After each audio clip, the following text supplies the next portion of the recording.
we're probably gonna get that shoved back at us in the audit. So then they're gonna have to figure out how they're gonna pay for it. What's that? Yeah, you don't have any, there's no, the only thing we're not allowed to do is have you can't deliberate in a quorum. It's not three of you talking about it's a deliberation, but two of you can, no problem. You can call any individual, you can call everybody individually, that doesn't constitute a quorum. It's when you constitute a quorum should be more than half of your pot, then you can't be a quorum, can't be deliberating outside a public forum. Are you going to that new officer school?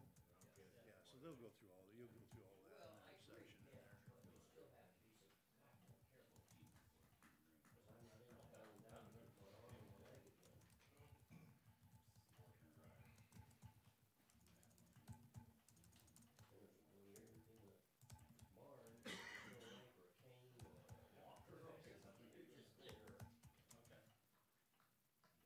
What time? We got magic at 4. Scott and I. Yeah.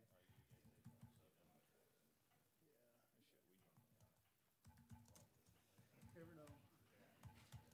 Never know.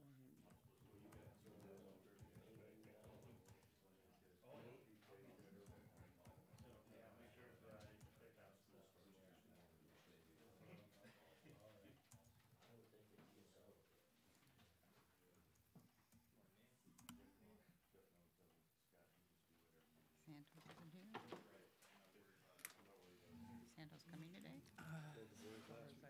You didn't tell me she wasn't. Handle it, boys.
Good morning. Welcome to the meeting of the Muscatine County Board of Supervisors. This is January 14th, 2019. I would like to call the meeting to order. We'll begin by reviewing the agenda. Move to approve as presented. Second. Jeff has moved. Scott has seconded. All those in favor? Aye. Now we will receive comments from the public. Does anybody here wish to address us on a topic that's not already on our agenda? Nobody's moving. So we'll move to number 4. Discussion and possible action to approve claims dated January 14th, 2019 in the amount of $435,172.78. Second. Scott has moved. Jeff has seconded. All those in favor? Aye. Next up, items with County Engineer Keith White. Good morning, Keith.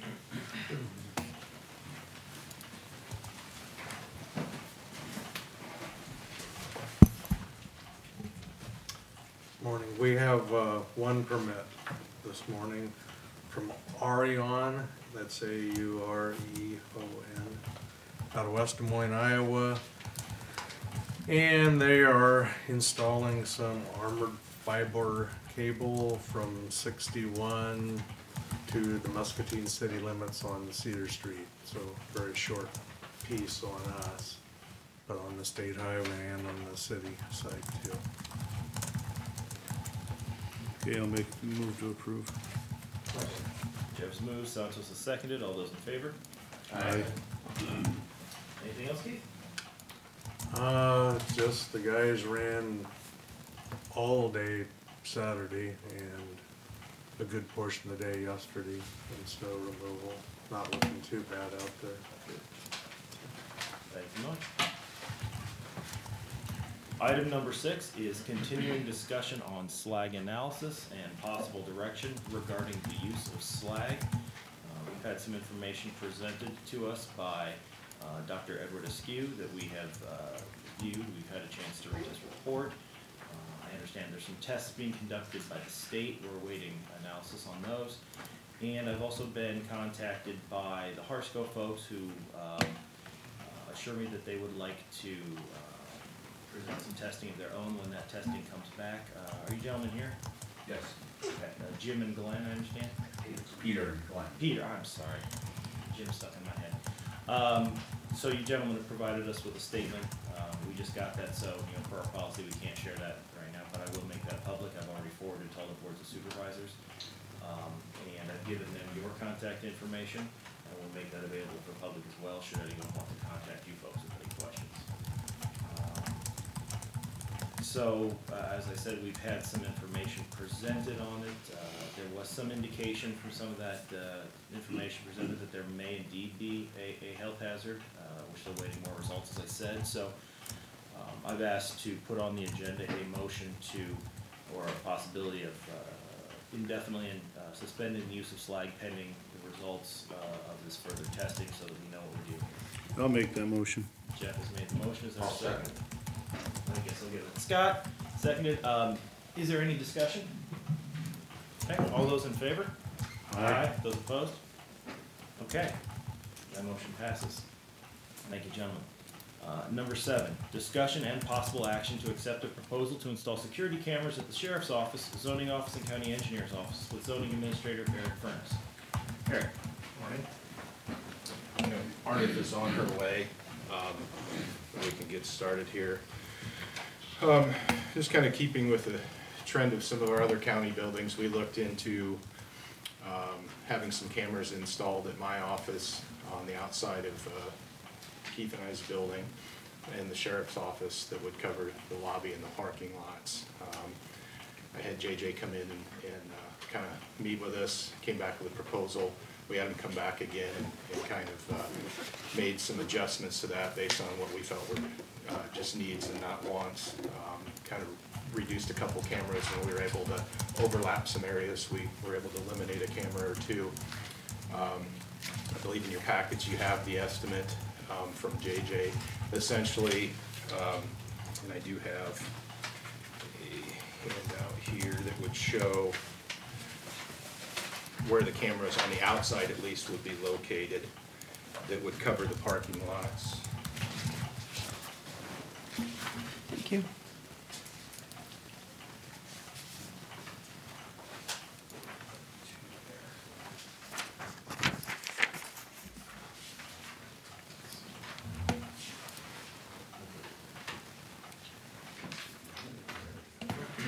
So essentially, in addition to one camera in my office that would be on our back wall facing the main entrance and covering our counter where all our interactions with the public would be, we would have one on what would be the southeast corner, the outside of Keith's building. That would be a multi-directional that would cover that entrance door, that whole lobby, and it would also have the ability to cover, you can see towards the sheriff's office, out towards Park Avenue West, and somewhat down the side of the building. And then you'll see on the south edge of the parking lot, there's one noted that's on an existing light pole where an old camera that hasn't been functional ever since dispatch left the sheriff's office, that would cover the back doors of the sheriff's office, would cover the line of cars on the south edge of the parking lot. Sometimes there's vehicles there that are seized vehicles, different phases of forfeiture. There's extra vehicles at the sheriff's office that are parked there. Essentially, we'd have pretty good coverage of the entire parking lot. Sheriff's office, and Ardith is here, but they were planning on, I believe, one or two in they have a set of double doors where the public can be buzzed in, where investigative staff would meet with the public, deputies would meet with the public at times. That's the front of the building. The front of the building, yeah, so the lobby, and I'll let Ardith kind of speak to that if you want, but I'm talking about the two lobby cameras. Yeah, I so briefed them on that. the one on the outside of the building, you can come into the first door there. but then from that point, there's a speaker there. So there would need to be an interior camera on that lobby that Muscom could also see who it is, because right now we're walking out there blind about not knowing exactly who's out there in that first lobby. Once they come in, if that's usually where a detective or a deputy will have a conversation with somebody if something gets out of hand. That's why that interior camera is also probably necessary as well. So, we had begun working on this a few months ago, in preparation of having some numbers for budget time. Once I got the revised estimate from JJ, who's the FSS that's done all the other camera work, I did talk to Sherry, and she thought it might be appropriate for me to talk to you, and you could consider, is there some surplus dollars where we want to go ahead, if you feel that there's a need, and just get it done this year. But I wanted to bring it forward at this point, so, you know, if that's not the case, then we'll try to budget it. But, you know, I think in the past you've been made aware of some issues that we've had with some public, where there's been some disagreements, some agitation, some bad behavior, and I think today's day and age, it's just a good thing to keep working towards for the safety and security of our personnel and the public. You know, a much more secondary issue, you know, my camera will be pointed at the counter where we do all our transactions for money, so accountability is never a bad thing either. But that's really kind of secondary. The issue's been public safety. Just more of a question for Keith, maybe, is, Keith, pretty much all your equipment, high-value equipment, stored inside of sheds, correct? Or do you have quite a bit sitting around on your part too? Because I wonder if we should look at a more thorough plan for the whole complex out there. Pretty much all inside. Yeah, I thought with that new building that you were able to pretty much house everything that has high value inside. I will note, in addition to the total amount from the FSS Incorporated bid, there'd be an additional approximately $2,500 through IS. Bill handles on these types of projects the switches and cabling that he prefers and specs for that. So that's a figure from Bill that he wanted to be installing and providing those pieces of hardware. So the FSS amount is the $13,800, and then approximately $2,500 for cabling, switches, that type of thing. But utilizing the server at the sheriff's office, so it's all interconnected. And then, you know, we would develop a policy for retention of the video, that type of thing, consistent with our other policies. And do we know if there's anything here that would be run counter to what we've been talking with Mike about on, at Horizon? No, it's my understanding, I don't think he's made that. It's not final, we had a discussion last time, I know we talked Right. about some type of a structure where that one camera is, and It's our understanding that if something was decided by the board, if, you know, addition or improvements, that the camera locations that we're talking about would not be affected by any future decisions that you would make to that structure.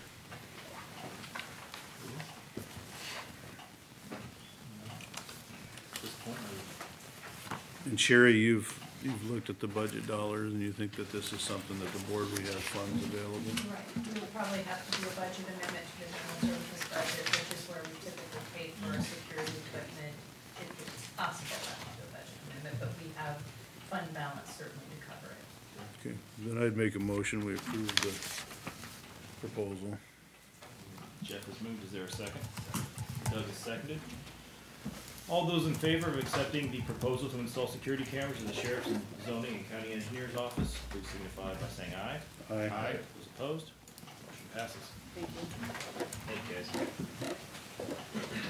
Item 8 is discussion and possible action to accept the county auditor's report of fees collected for the quarter ending December 31st, 2018 in the amount of $1,917.57.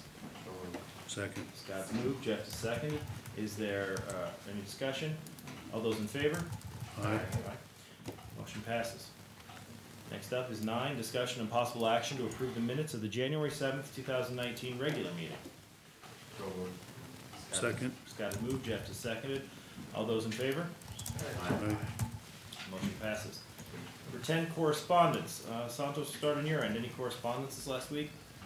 Had some calls on the slag, followed up with that also with, some, well, I think I sent out on 155th Street to you guys as well. Reached out to some of the staff from Harsco, reached out to some of the staff from SSAB,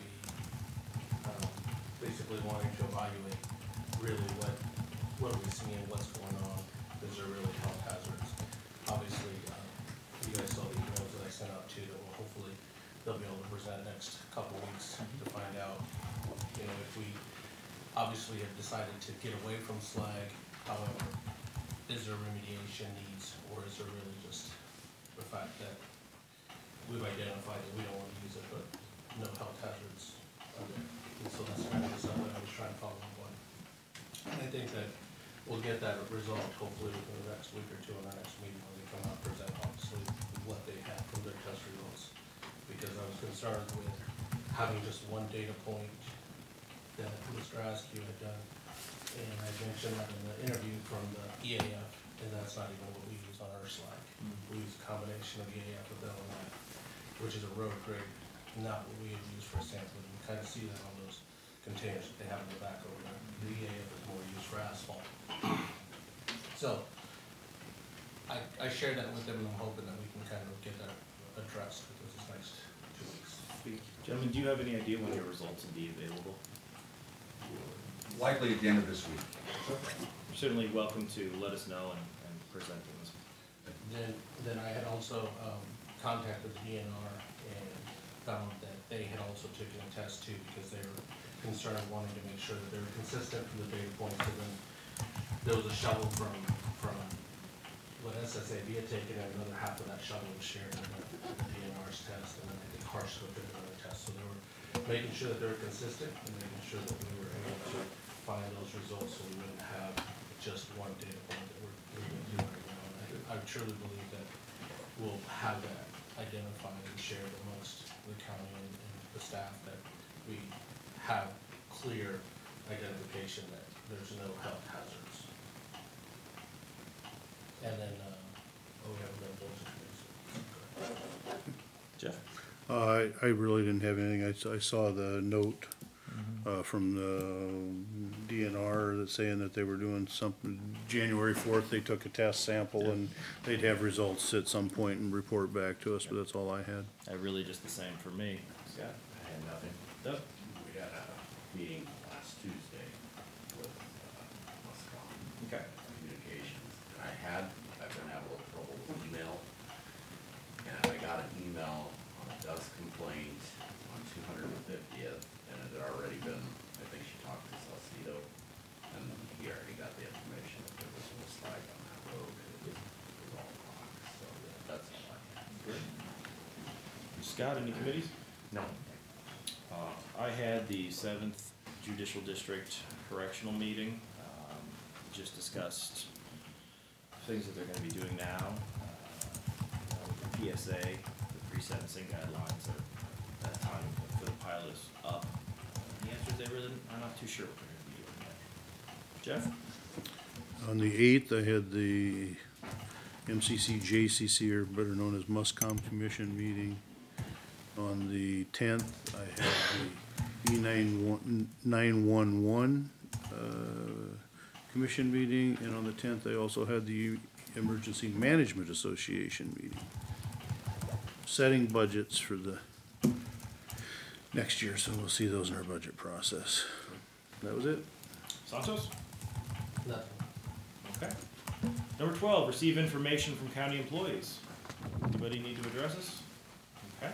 Number 13, items with the administration office. A is discussion and possible action to approve a request to increase the credit card limit for the medical examiner's office from $2,000 to $5,000.